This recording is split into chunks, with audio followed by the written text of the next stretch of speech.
Well, my name's Darryl Gardiner. I'm a priest in Wellington Parish, and I'm a non-stipended priest, so I do a lot of youth and community work. Been doing that for a long time. A lot of Christians have issues around sex because we forget a basic principle, and that is that it was God's idea.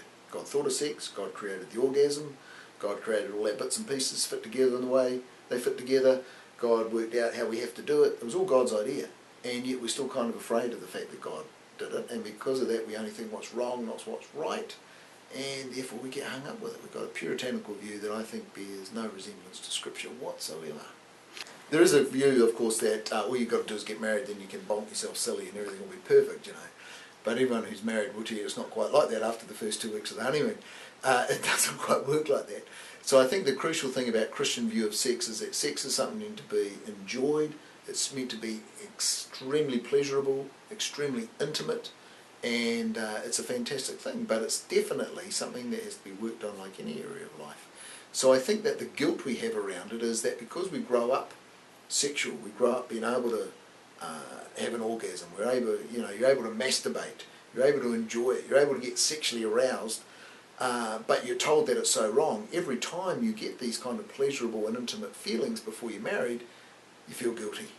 And therefore guilt gets attached to something that God created, and the whole thing gets more and more twisted, and then you have the pleasure again, and then you feel guilty again, the pleasure again, and then it winds down, winds down, winds down, winds down. It's a terrible, terrible thing. I mean, one of the questions people ask is, I enjoy sex, but I sort of think God doesn't like it.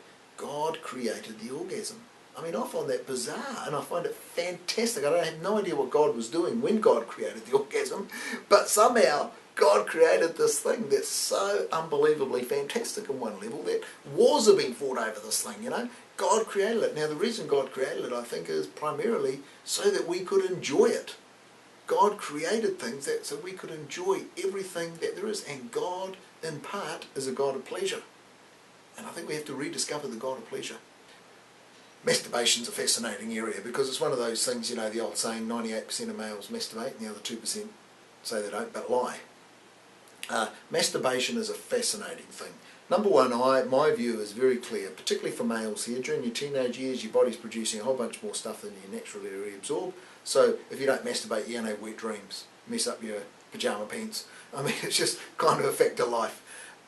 And so I think we've got this all out of whack. The problem with masturbation, I would suggest, is not so much the act of masturbation. That is not so much the act of touching yourself or stimulating yourself to the point where you have an orgasm or ejaculate, whether you're a male or female.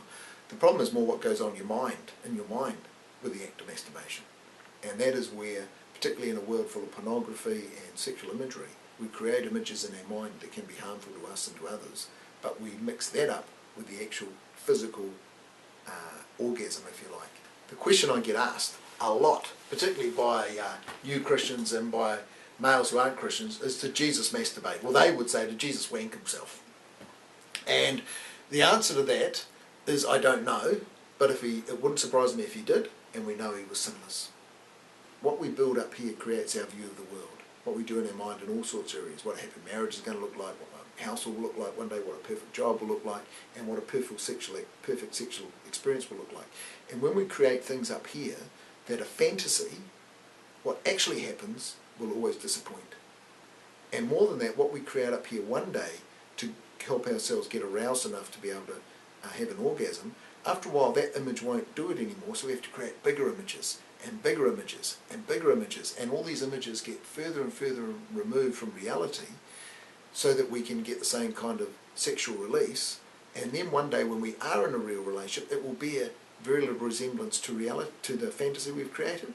So we're actually creating a lot of disappointment for ourselves. And one of the things you find a lot of Christian married couples is they're both very disappointed with sex.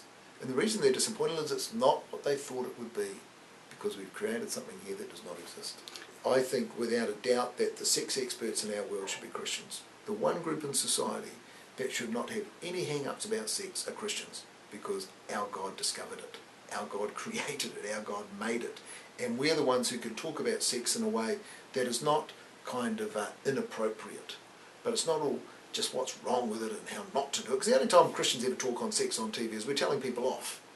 We're always telling people off for enjoying themselves, And I think it's got to be the other way around. We know how God created this wonderful thing. We know how we can best enjoy it. We know how the Creator meant it to be enjoyed.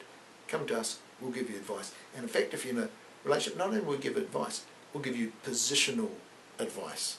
We'll tell you where you position yourselves, how to get actual maximum pleasure. Because we're not embarrassed by that, because God wanted you to be like that.